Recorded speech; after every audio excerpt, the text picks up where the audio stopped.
Mga classmates, atin pong makakapanayam ang isang dalagang ina na maagang namulat sa kamunduhan sa edad na 16.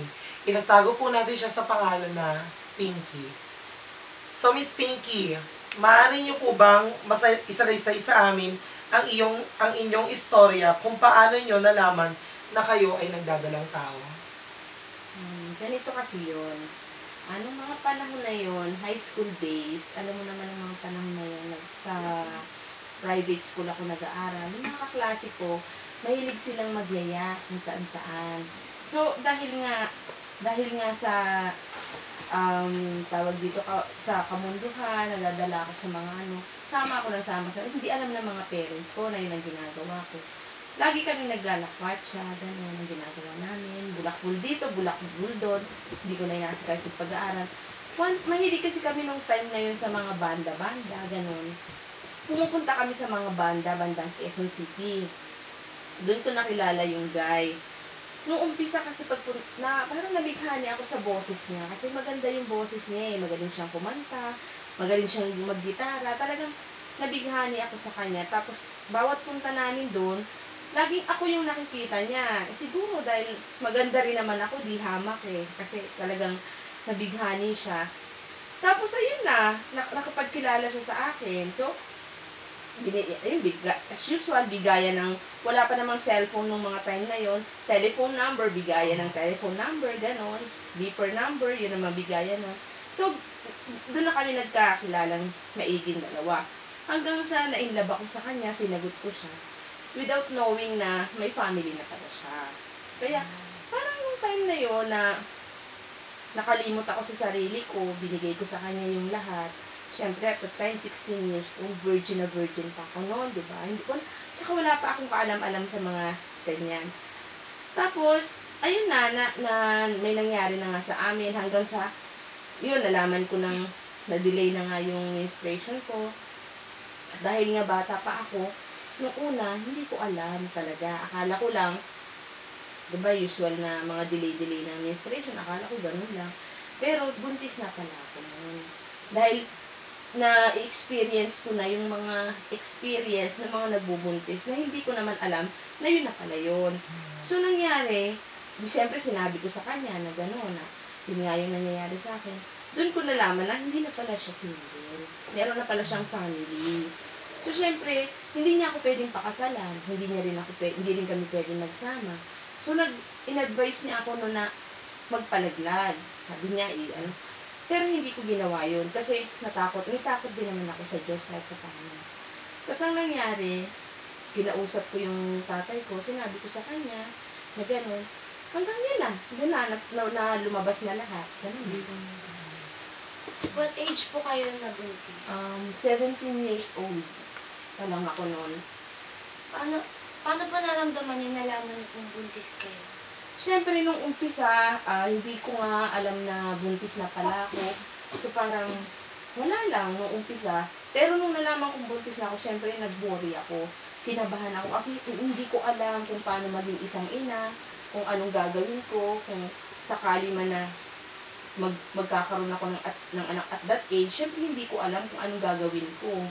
Kaya yun, pero talagang takot, kaba, lahat naramdaman ko. Mga tayo. Kanina niyo pong unang sinabi na buntis po?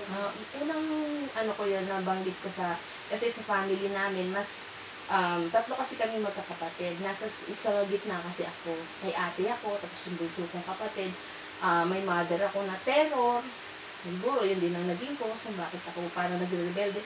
Sa tatay ko nasabi, kasi close ako sa tatay ko. Ano po yung naramdaman niya, ginawa niya? Nung umpisa, parang na-shock talaga siya kasi talagang gusto niya makapagtapos ako ng pag-aaral. Talagang shock na-shock talaga yung tatay ko. Pero, nung bandang huli, natanggap niya na rin kasi sabi niya wala naman tayo magagawa, nandiyan na yan.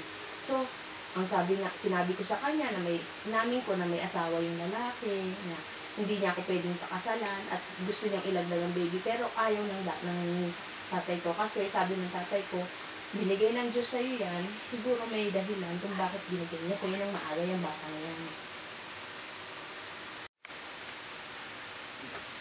Anong ginawa sa'yo nung nakabuntis sa'yo nung nalaman niyang buntis ka po? Ayun, gusto niyang ipalaglag ko yung bata, ganun. Kasi hindi niya nga pwedeng panindigan yung bata. Hindi niya, kahit apelyido niya, hindi niya pwedeng ibigay dun sa bata. Kasi nga, may family siya. Tsaka kilala kasi sila, yung pamilya kasi ng lalaki, kilala sila kasi sa Bulacan. Kaya hindi niya po pwede na ibigay sa akin yung apelyido niya, lalo na sa anak ko, kasi bubulgar siya sa pamilya niya.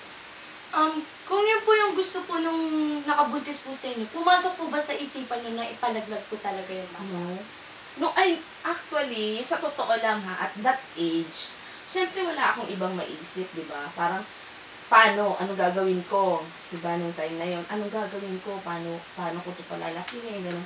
Hanggang sa, nabanggit ko nga dun sa father ko. Tapos syempre, sinuportahan naman ng tatay ko na wag kong, kumbaga pa nakakita ako nakakampi sa tatay ko, lumakas ang loob ko, kaya hindi ko ginawa. Tinuloy ko pa rin.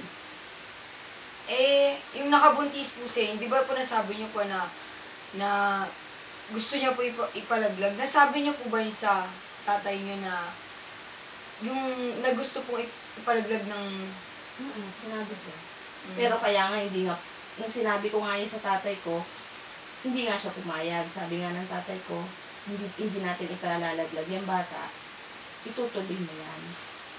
Nakikita pa po ba kayo nung nakabuntis sa inyo? O sinusustentuhan niya po kayo? After nung nalaman niya na buntis ako, tapos sinabi niyang, tawag dito, gusto niyang ipalaglag yung baby, hindi na ako nakipagkita kasi sa kanya. Yun din kasi yung gusto ng tatay ko. Pero nung namatay kasi yung tatay ko, nakipagkita pa, nagkaroon ng time na nagkita kami nung tatay nung anak ko kasi para din sa bata. Kasi hindi naman habang panahon na pwede kong itago sa bata na kung sino yung tatay niya. Kasi lahat naman ng tao, siyempre magtataka siya bakit si mga kaibigan ko may tatay, ako wala. Kumbaga, pinakilala ko pa rin siya dun sa tatay niya para alam niya na may tatay naman siya. May mga pinagsisihan po ba kayo sa buhay niyo kung ba't maaga po kayong nabuntis? Siyempre, meron akong pinagsisihan kasi unang-una, dahil sa ginawa ko, hindi ako nakapagtapos ng pag-aaral ko. Hindi nga ako nakapagtapos ng high school eh. Kaya hindi ako nakapag-college. Yun ang mga pinagsisihan ko sa buhay ko na hindi ko na nagawa, na hindi ko na naituloy. Kumbaga hanggang doon na lang ang pangarap ko, hindi ko na naituloy. Pero may isang banda rin na hindi rin kasi napakaganda naman ng anak ko. Kumbaga maganda rin maganda yung kaligayahan na binigay ng anak ko dun sa tatay ko. Kasi kasi noon, 2 years after, namatay yung tatay ko. So before namatay yung tatay ko, nabigyan ko siya ng ako. Kahit pa paano, nabigyan ko ng kaligayahan yung tatay ko, dahil dun sa anak na binigay ko sa yung anak ko na.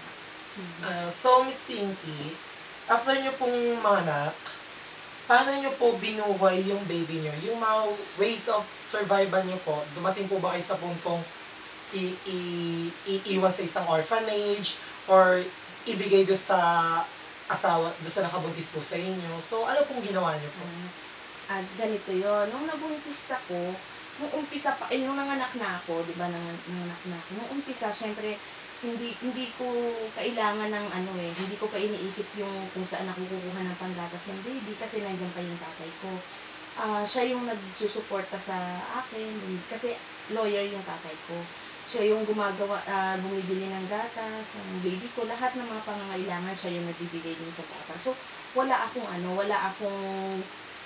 problema. Hindi ko naisip na iiwan sa orphanage yung bata dahil na andyan yung tatay ko suportado niya ako. Pero nagkaroon ng time na, kasi nung lumabas na yung anak ko, tapos siguro nung after nung namatay na yung tatay ko, yun na yung time na nangailangan ako. Siyempre, dahil wala naman akong alam na trabaho, hindi ako nakagraduate ng high school, nandiyan na dumating na yung tatay niya. Kumbaga parang lumalapit na gusto siyang kunin ng tatay niya. Pero napag-isip ko, bakit nung time na naghihirap ako, wala siya. Pero ngayong nandiyan yung baby, lumalapit na siya. Kaya ang ginawa ko, nag-Japan ako. So, di ba sabi niyo po, lawyer po yung father niyo? So,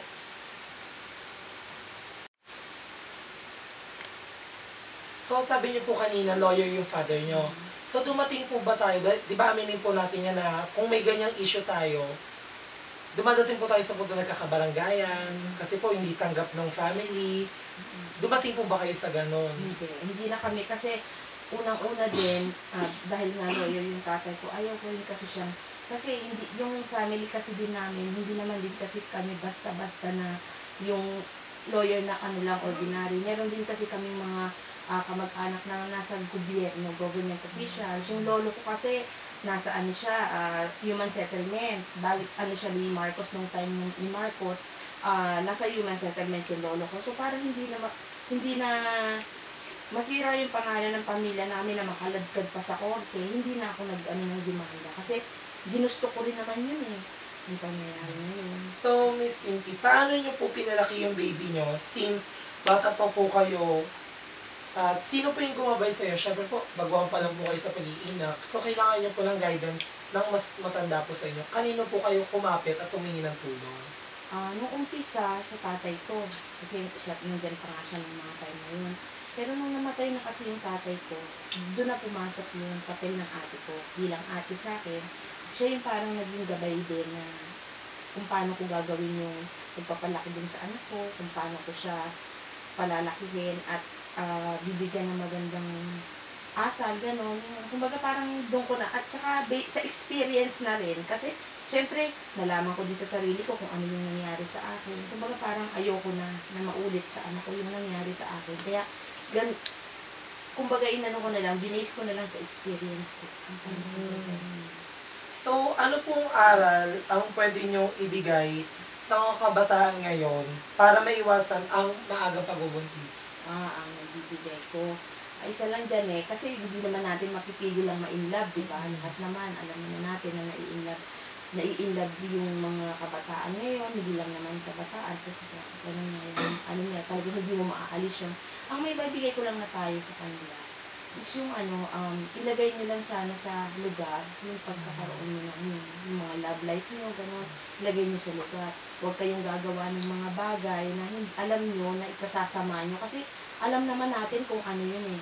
Unang-una pa doon, huwag kayong padadala sa barkada, ipili din kayo ng barkadang alam nyo naman kung mabuti o hindi yung ibibigay sa inyo yung mga barkada nyo eh. Kaya yun ang ano nyo, yung kinabukasan, isipin nyo yung kinabukasan nyo. So, Miss Pinky, maraming salamat po sa inyong panahon sa pagsasalaysay ng inyong istorya. Naway may napulot na magandang aral ang ating mga manonood. Maraming salamat mga classmates. Hanggang sa muli. Andito po kami sa Dasmariñas, Cavite sa DGS Maternity and Lying-in Clinic sa pagmamay-ari ni Ginang Daisy G. Samson. Makakapanayan po natin si Ginang Samson tungkol sa teenage pregnancy. Tara, mga classmates, alamin na natin. Para na. Kama na ba na? Ikatulad. So, ma'am, tatanong lang po namin kung ano po ba yung mga possible complication na harapin ng isang baby na nasa sinapupunan ng isang batang ina po at mga komplikasyon po din po nung batang ina. Sa baby, halimbawa, hindi pa siya marunong sa mga needs ng pagbubuntis niya. Halimbawa, yung merong dalagang ina na ano siya, yung nagiinom pa rin, naninigarilyo, yung kanyang yung ang magiging ng baby, parang kulang sa development. Tapos pag yung gustong ipa-abort, magkakaroon siya ng multiple congenital walang kamay, yung daliri. Okay. So, ma'am, pag po, ano po ba yung mga kadalasang tumudulog sa inyo? Mga ano pong range ng mga kabataan po? 17. 17 po. Halimbawa, hindi sila nag-mens ng 2 months. Gusto nilang ipalaglag. Siyempre, hindi naman kami magpapayo na ipapalaglag yung baby. Tapos, ma'am, kung sakasakali man po may komplikasyon po sa baby, ano po yung pinapayo niyo po kagad? Kasi hindi agad makukuha yung komplikasyon hanggat hindi siya na ultrasound. hanggang sa hindi pa lumalabas yung baby. Kasi meron iba, walang, yun nga, sabi ko sa'yo, yung mga congenital anomaly ng yung mga extremities. Halimbawa, nagtalaglag, uminom ng mga gamot na syempre, hindi natin madidistinguish agad yun hanggat hindi nalabas yung baby. So, yun lang po ma'am. Thank you po. Thank you po. Magandang araw mga classmates. Ngayon po, sa hindi inaasahang pagkakataon, sa dalawang tao, ang isang di pangkaraniwang pangyayari na naganap sa kasalukuyan. Sa isang pusong babae na nakabuntis sa isang pusong lalaki. Atin pong makakapanayam si Mr. Raymart P. Roque o mas kilala bilang na Mameng. So, magandang araw, Mameng. Maaari mo ba isalaysay sa amin ang konting istorya ng inyong buhay, ng iyong asawa? Okay po. Actually kasi, hindi naman talaga kami yung magsyota. Kaibigan ko muna bago ako. Parang inano lang ako, parang hinahamon lang ako ng kaibigan ko na hindi ko kaya agawin yung syota niya. So sabi ko sa kanya, bigyan mo ako ng 3 araw. Baka bukas kami na ng syota ko. After nun, sumayaw kami, tapos hanggang sa nag-text na kami, pang-4 ng araw, sabi ko sa kanya, sasagutin kita, pero gusto ko tatambay tayo. Magkasama tayong dalawa at hindi mo na siya kasama. Yun, yung nangyari yun, kaya naging kami. Start nun, hindi na kami nagkawala. So, anong pangalan nga pala niya? Ang pangalan naman ng tinutukoy kong asawa, Irish Jasmine. Ang kilala siya sa pangalang MG, kasi nga tomboy siya, di ba? Okay. So, po tomboy po siya. So, eto po, may konting katanungan na po kami. So, di ba po nabuntis mo siya? So, at what age mo po nabuntis si MJ? Actually, 16. So, bata pa talaga? Opo, 16 pa siya, minor pa talaga siya. Okay. So, ano po yung naramdaman nyo nung nalaman yung nagbunga yung inyong pagmamahalan? Parang nangangamba na natakot na natuwa. Kasi nga, di ba, bata pa siya, tapos ako, wala pa akong trabaho noon. So yun yung mga naramdaman nyo? Tatlong emosyon ang dumating sa akin. Tatlong emosyon talaga. So, if ever bang pumasok sa isip nyo yung iparlaglag yung baby? Kasi syempre, bata pa kayo, wala pa kayong stable na trabaho. So, anong ginawa nyo? Naisip namin yun na ipalaglag yung bata kasi natatakot kami sabihin sa family niya. Pero sa family ko kasi, okay na yun. Okay naman. Sa bagay kasi, wala talagang kaso sa pamilya ng lalaki. Sa babae yung may nawala. Okay. So, syempre, bata pa that time yung partner mo. May mga komplikasyon bang na-experience yung baby mo? Or nagkaroon man ng health problem? Wala naman. So talagang lumaki siyang healthy until now. Okay. Sinong sumusustento sa baby niyo now? Yung yung nanay ng asawa ko. Pero dumating ba sa punto nagsustento ka din sa baby mo? Yung pagkapanganak niya, siya hanggang binyag niya. Tapos kasi di ba napunta siya dun after ng 5 months, napunta siya dun kasi dumating yung nanay niya galing Canada. So, inangkin ng nanay niya yon.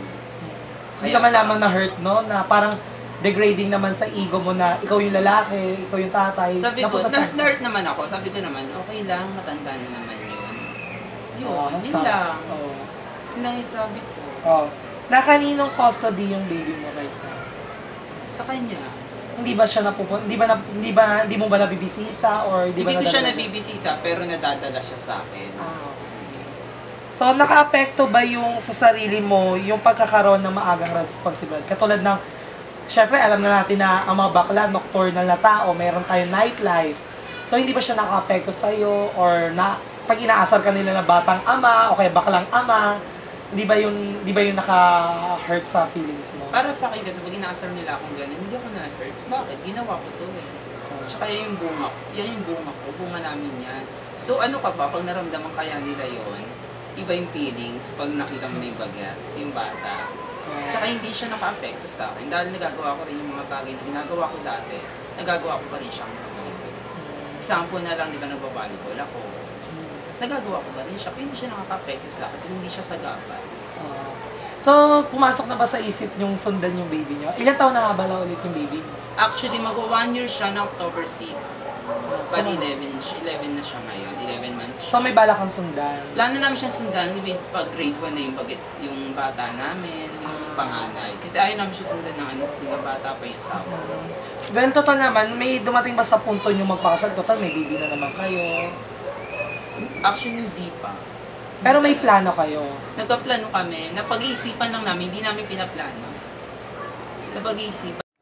Napag-isipan namin siya, pero hindi namin siya pinilano. Eh, parang sumagi lang sa amin, na nagtanungan lang kami na, gusto mo ba ng gando? Gusto naman namin, kaso wala pa talaga siya sa isip namin. So, pag hindi naman natin maiwasan na pag kayong dalawa lang sa isang private room, hindi natin maiwasan na may mangyari ulit. So, di ba wala pa sa plano nyo, hanggang grade 1 lang yung baby nyo. So, gumagamit ba kayo ng mga contraceptives para hindi siya masundan agad? Actually, hindi. Hindi ako gumagamit ng gando. Ah, At saka kapag naiiwan kami sa private room, iniisip ko rin na dapat hindi muna. Nag-iisip din ako. okay. So, maraming salamat, Mame, sa pagsasalaysay ng iyong storya. Naway may nakuwang impormasyon at aral ang ating mga manonood. Hanggang sa muli po, maraming salamat po.